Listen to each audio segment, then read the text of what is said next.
Bonjour à tous et à toutes. Aujourd'hui, je vous présente donc ce très joli sac, c'est le sac Fiesta. Donc c'est un modèle que je vous ai créé spécialement pour les fêtes de fin d'année, mais pas que, puisqu'il va tout aussi bien avec une robe de soirée qu'avec un jean.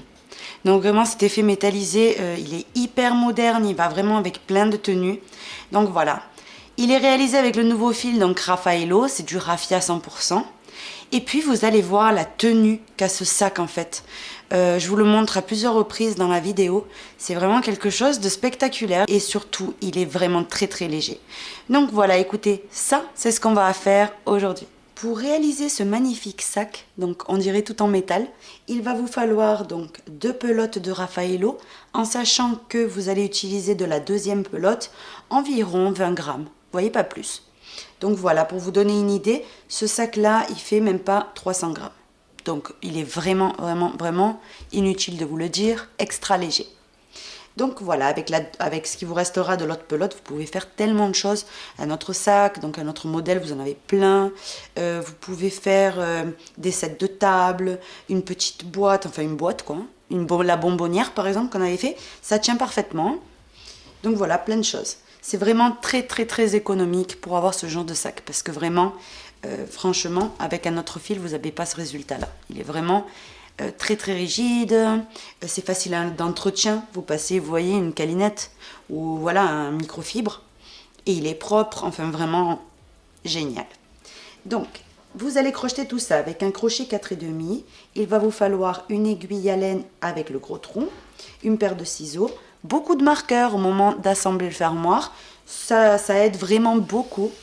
Et puis, vous allez avoir besoin d'un fond, ici, comme ça, en bois. Je vais vous marquer les dimensions sur l'écran, ne vous inquiétez pas. Pour pouvoir travailler, vous voyez, sur cette base. Vous avez quelque chose d'encore plus plat, en fait. Et puis, pour terminer, il va vous falloir, bien évidemment, le fermoir ici, que vous trouvez sur notre site. Donc, je vais vous en montrer un plus grand.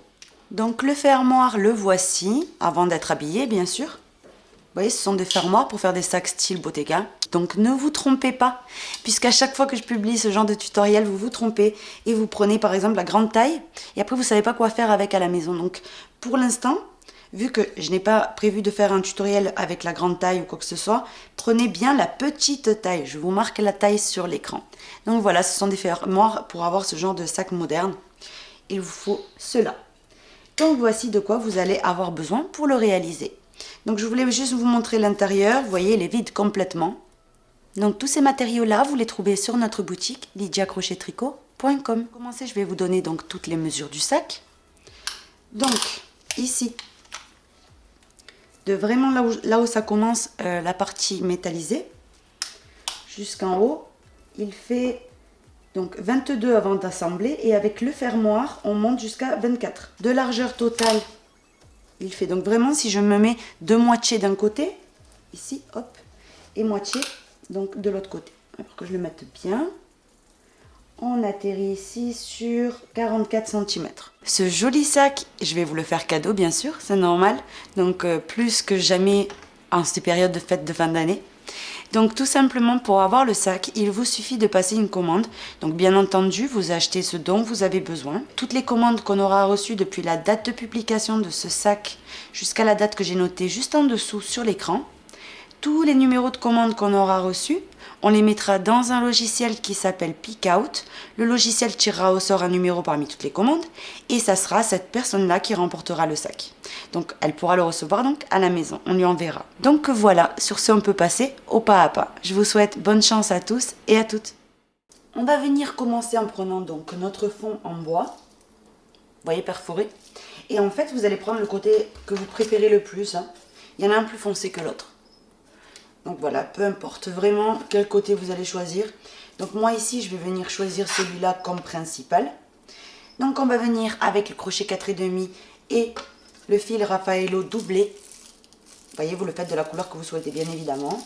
Donc ici, ça va faire un petit peu de bruit. Oui, c'est ça en fait la particularité aussi de ce papier. Vous le doublez, c'est-à-dire que vous prenez l'intérieur et l'extérieur de la pelote. C'est pas comme dans les pelotes de laine où des fois c'est un peu difficile de trouver l'intérieur et tout. C'est rien à voir là. C'est vraiment vous mettez le doigt, ça sort tout seul. Donc on vient faire, avant de commencer quoi que ce soit, une maille en l'air avec le fil et le crochet 4,5. Donc vous faites tout simplement ici une maille en l'air. Vous allez voir, c'est un fil moelleux, hein. N'ayez surtout pas peur de souffrir des mains ou quelque chose comme ça. Vous lâchez cette petite boucle qu'on vient de former. Et on vient s'introduire dans ce sens-là, dans une des mailles. Vous voyez?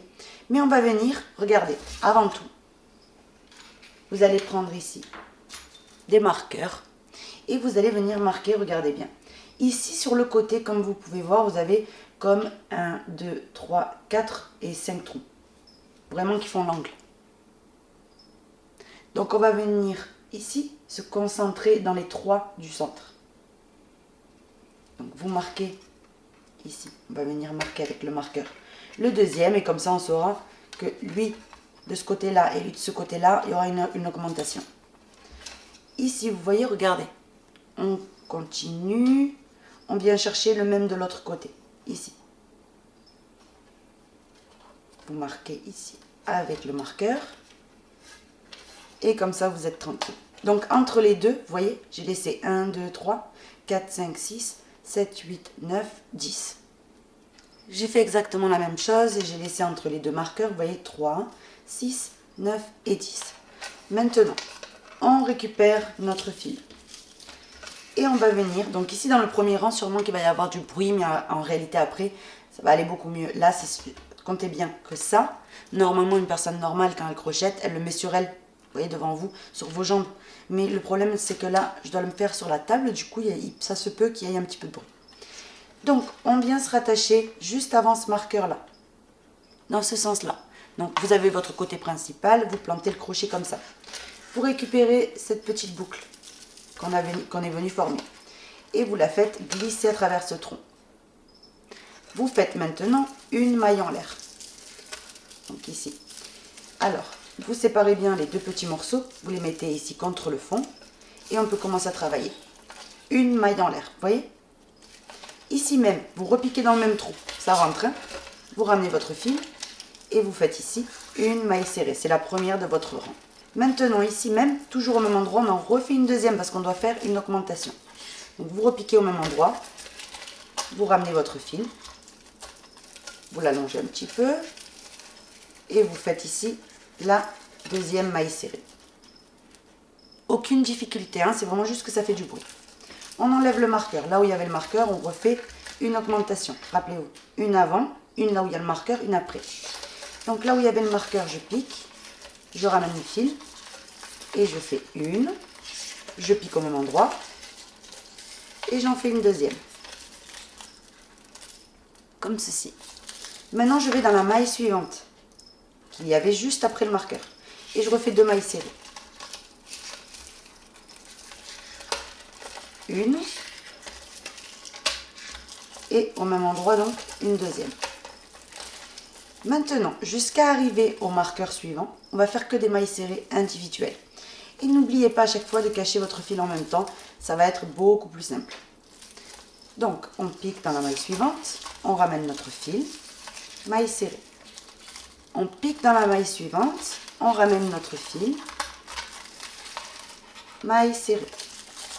Dans la maille suivante, on pique, on ramène, maille serrée. Maille serrée dans la maille suivante. C'est le premier rang, il est un peu plus embêtant que les autres, vous vous en doutez. Hein. Vu que c'est celui-là vraiment de préparation, il n'y a aucune maille sur le fond et là on est en train de travailler. Bien évidemment que c'est un peu plus compliqué, mais autrement après vous allez voir ça va tout seul. Donc ici, hop, on ramène notre fil et on fait notre maille serrée. Dans la suivante, maille serrée et vous vous arrêtez bien dans la maille qu'il y a juste avant votre marqueur. On doit faire une augmentation comme de l'autre côté. Vous voyez les deux petits morceaux de fil, je suis venue les cacher en même temps que je crochetais et ça sera toujours ça en moins à cacher. Maintenant on continue dans la maille juste avant le marqueur. Une augmentation, n'oubliez pas. Donc ici, une et une deuxième. J'enlève le marqueur.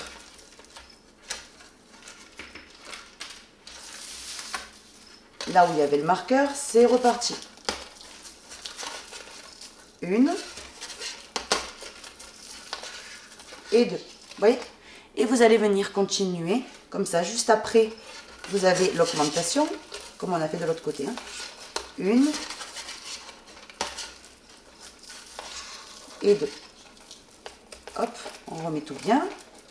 Et maintenant, jusqu'à arriver à cette maille-là, juste avant le marqueur, vous allez venir travailler en mailles serrées individuelles tout le long. Donc vraiment que des mailles serrées individuelles. On pique dans la maille suivante, on ramène notre fil, maille serrée.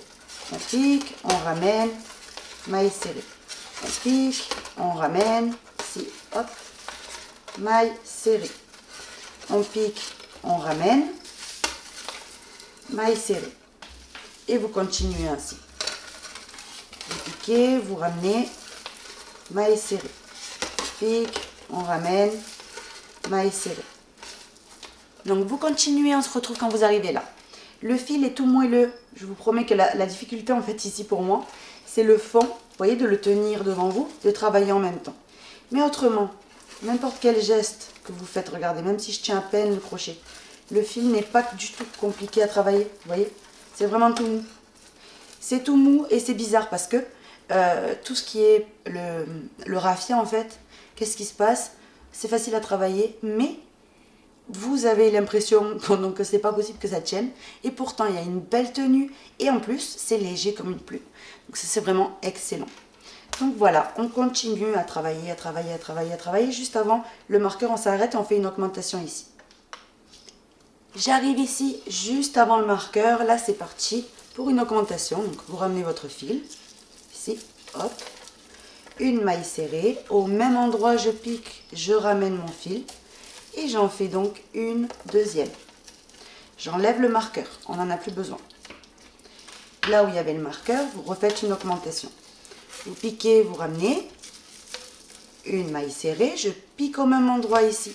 Je ramène. Ici à travers le trou et je fais une deuxième augmentation. Juste après, augmentation de nouveau. Une et une deuxième maille serrée ici au même endroit. On continue en maille serrée. Quand vous arrivez juste avant le marqueur, augmentation, augmentation, augmentation et maille serrée individuelle jusqu'à arriver au départ. Et là, on se retrouve. J'ai complètement fini. Donc maintenant, après la dernière maille serrée, vous allez venir unir à la première maille serrée ici du rond. Donc vous attrapez les deux brins. Ici, n'hésitez pas à prendre une aiguille, regardez. Et vous venez prendre ces deux brins en haut et venir juste les élargir légèrement pour pouvoir passer le crochet. Hop, voyez? Maintenant, on va travailler en spirale. Donc ici même, vous faites votre première maille serrée. Et vous venez la marquer puisque c'est la première du rang. Maintenant, on va dans la maille suivante. Vous piquez, vous ramenez votre fil, maille serrée. Dans la maille suivante, vous piquez, vous ramenez votre fil et vous faites votre maille serrée. Dans la maille suivante, la même chose, que des mailles serrées individuelles. Et vous allez voir la tenue qui a ce sac à la fin. Donc, vous continuez en maille serrée tout le long jusqu'à arriver où il y a le marqueur. Je suis sur le point de terminer, donc là vous terminez toujours de la même manière, vous enlevez le marqueur. Là où il y avait le marqueur, c'est ici, dans la première des mailles serrées, vous voyez. Je pique et je commence le rang 3, vous voyez, en maille serrée normalement. Je viens marquer la première, hop, comme ceci. Et maintenant, je vais venir alterner une maille serrée en descendant entre le premier rang et le deuxième, vous voyez, à la base de la maille suivante, je pique, je ramène mon fil, je l'étends correctement, maille serrée allongée. La maille serrée suivante, normale. La suivante, allongée, donc je descends, j'attrape la base, je ramène et je termine. La suivante, normale. La suivante, je descends à la base de cette maille serrée là, entre le premier et le deuxième rang, je ramène, maille serrée. Et je vais venir, vous voyez, alterner comme ceci. Donc je continue la suivante normale, La suivante, je descends à sa base, je pique, je ramène, maille serrée. La suivante, normale. La suivante, je descends à sa base et je remonte le fil, maille serrée. La suivante, normale. La suivante, je descends à sa base, je ramène le fil, je l'allonge, maille serrée allongée. Une normale, une allongée jusqu'à terminer tout le rang. J'ai terminé tout le tour, donc j'ai terminé par une maille serrée ici allongée. On enlève ici le marqueur. Donc ici, regardez, vous avez une petite maille serrée. Elle n'est pas allongée, elle est normale. Par-dessus, vous allez venir faire une maille serrée normale d'abord. Et vous venez la marquer.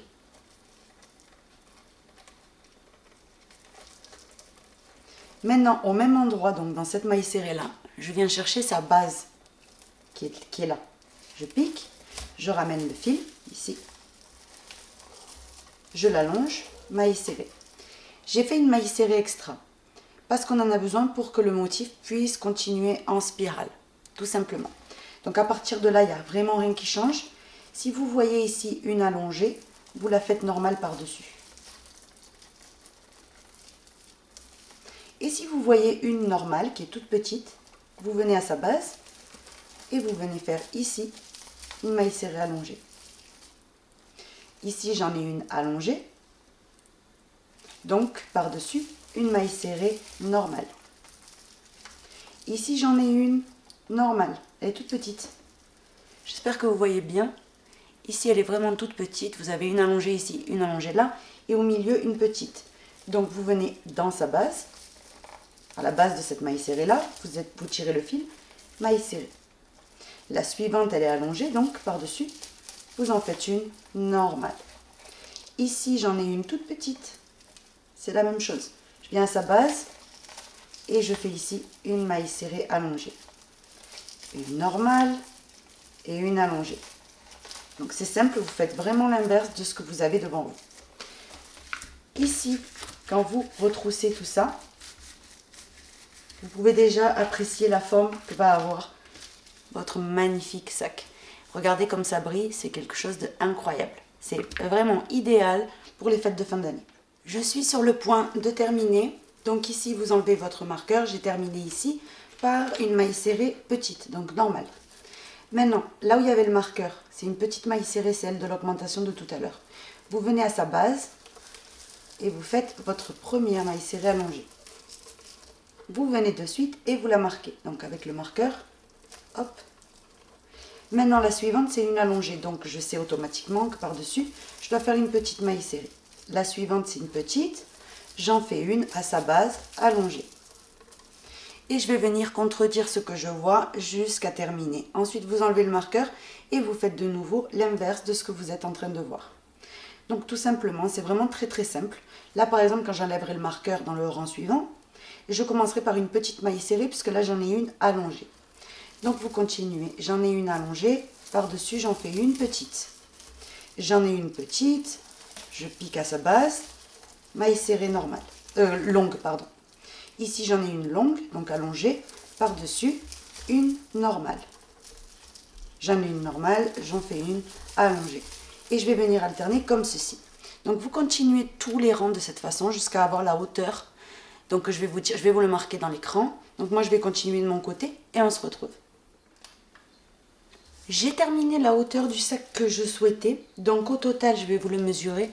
Regardez déjà la tenue, je peux le balancer peu importe où. Vous voyez, il ne bouge pas. Donc une fois qu'on a la longueur, je vais vous le mesurer de suite. Alors, ici on est sur 22 cm, c'est que c'est bon. Donc vous venez tout simplement couper le fil. Et on va venir avant tout, là où il y avait le marqueur, le retirer. Et vous allez venir faire une maille coulée là où il y avait le marqueur. Une maille coulée dans la maille suivante. Maintenant vous faites une maille en l'air et vous venez tirer ce fil-là. Ce fil-là, on le cachera par la suite. Maintenant que j'ai caché ici le fil dans mon sac, je vais venir prendre de nouveau le fil doublé. Et je fais d'abord une maille en l'air, toujours avec le crochet 4,5. Je Je vais prendre le fermoir et le but étant, si vous avez vu le sac style Bottega que j'avais fait, c'est de venir cacher toute la partie ici en fer.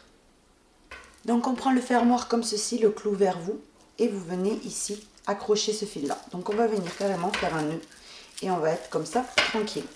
Donc vous venez et vous faites un nœud.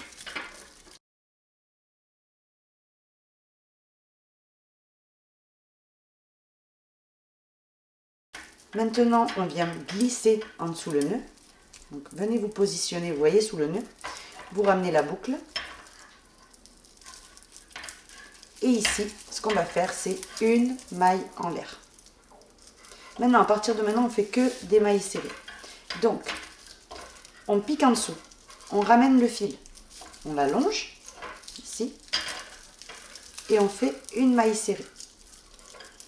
On vient la plaquer à droite. Vous voyez, pour la plaquer en fait contre le fermoir. Parce que le but étant de cacher tout le fermoir. On passe en dessous. On récupère le fil. On le remonte. Et on fait une deuxième maille serrée. Et on va faire ça tout le tour. Donc excusez-moi pour le bruit du fermoir sur la table. Je ne peux pas faire autrement. Donc ici, hop, on remonte, maille serrée. On remonte le fil, maille serrée. Et comme vous pouvez voir, je cache en même temps les fils là. Comme ça, je suis tranquille. Je plaque au fur et à mesure tout vers la droite. Et je continue ainsi. Donc ça, on va le faire jusqu'à avoir caché totalement le fermoir. Moi, je vous conseille quand même de compter vos mailles ici. Donc j'en ai 1, 2, 3, 4, 5, 6. On continue. 7, 8, 9, 10, 11, 12. Quand vous avez bien avancé, vous plaquez tout vers la droite. Et on continue jusqu'à avoir complété tout le fermoir. Il faut vraiment qu'il n'y ait aucun espace. Ce fermoir-là, il faut qu'il ait disparu complètement. J'ai complètement fini de faire tout le tour. J'ai fait 60 mailles serrées. Maintenant, pour passer de ce côté droit à ce côté gauche, vous faites tout simplement une maille en l'air. C'est facile, hein, vous allez voir. Une maille en l'air. Et vous repassez ici du côté gauche où vous allez faire la même chose. Donc directement, vous passez en dessous, vous ramenez votre fil et vous faites la première des 60 mailles serrées. 1, 2, 3. Vous les poussez, vous voyez, et vous continuez ainsi jusqu'à avoir donc les 60. J'ai terminé. Maintenant, on termine en piquant dans la première des mailles serrées et en faisant une maille serrée pour unir. Comme ceci. Vous venez tout simplement couper vraiment un long morceau puisqu'on va venir assembler. Maintenant, une maille en l'air et vous venez tirer le fil. Donc c'est pas un fil sensible, vous pouvez y aller. Vous ajustez bien et maintenant on va venir assembler. Je vous montre ici les mailles serrées, vous les mettez vers là-bas. Vous voyez, pas comme ça, vous les enfoncez légèrement. Quand vous allez plier, vous allez avoir le sac, vous voyez, totalement opaque. On ne va plus le fermoir. Donc maintenant, on va venir prendre le fermoir et l'assembler au reste du sac. On va venir maintenant l'assembler. Donc pour cela, préparez-vous plein de marqueurs. J'ai passé le fil dans une aiguille à laine. Donc on est prête. Maintenant, on vient mettre regardez, vous serrez légèrement le sac comme ça. Comme ça, ici, le fermoir, il tient dessus. Donc en équilibre, hein, parce qu'il n'est pas encore cousu. Mais on va venir viser la moitié, en fait, de chaque côté, vous voyez. Et on va venir juste assembler déjà moitié. Donc on vient viser moitié ici, moitié là. Tout ce qu'on va faire maintenant, on peut venir le bouger à n'importe quel moment.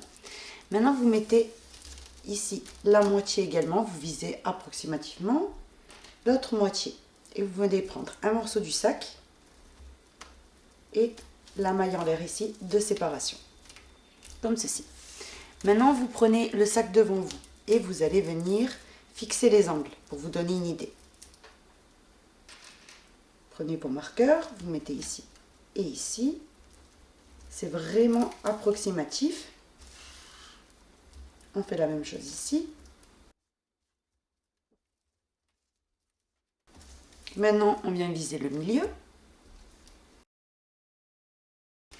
Et on va venir fixer également ici, hop, la moitié et encore ici la moitié. Comme ceci. On retourne, on fait la même chose de l'autre côté. Donc, la moitié.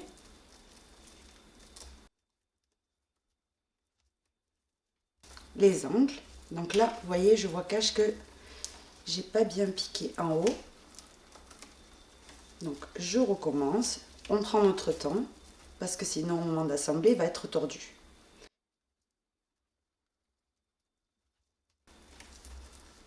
Maintenant, on fait les angles. Comme ceci. Et maintenant, on va en mettre deux autres.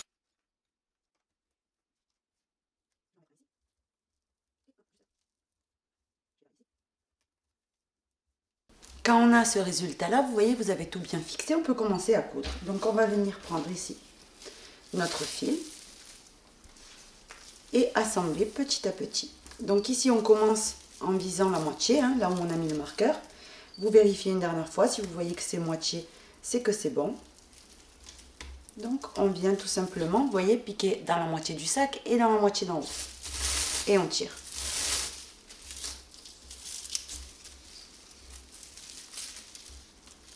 Hop, je descends en bas, je prends la maille suivante, la maille d'en face et je tire. C'est approximatif, hein. C'est pas comme si on avait le même nombre de mailles, donc c'est vraiment hop, hop, et vous tirez.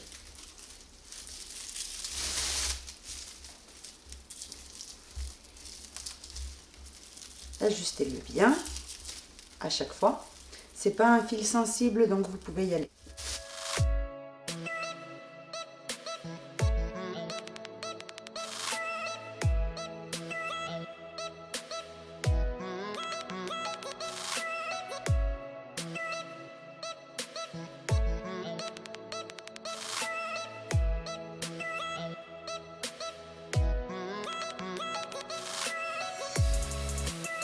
J'arrive à mon marqueur, donc là où il y avait le marqueur, pareil, je viens piquer, je prends la maille d'en face et je viens assembler. Une fois que vous êtes passé par là où il y avait le marqueur, vous pouvez enlever le marqueur, hein, il ne sert plus à rien. Et vous continuez.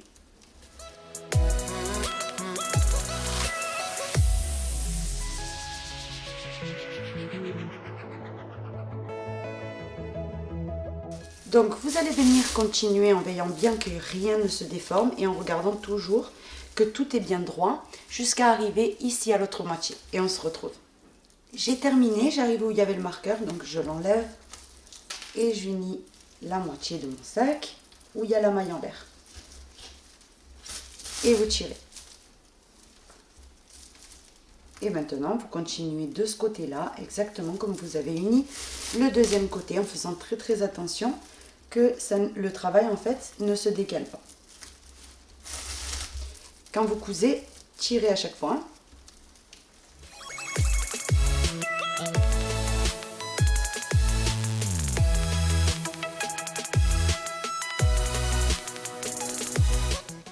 J'ai terminé complètement, on enlève le dernier marqueur et puis, quand vous arrivez là, vous venez ici faire, ici vous piquez, hop, vous rentrez vers l'intérieur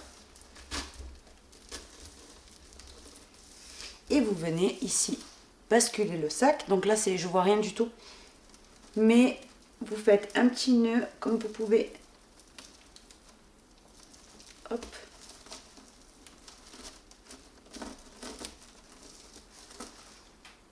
Et maintenant, vous allez venir cacher votre fil normalement.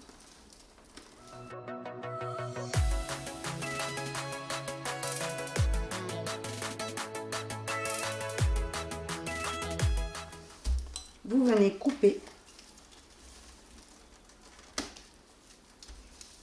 et vous avez donc le sac fini. Donc vous pouvez très très bien bouger encore le fermoir, il n'y a vraiment aucun problème.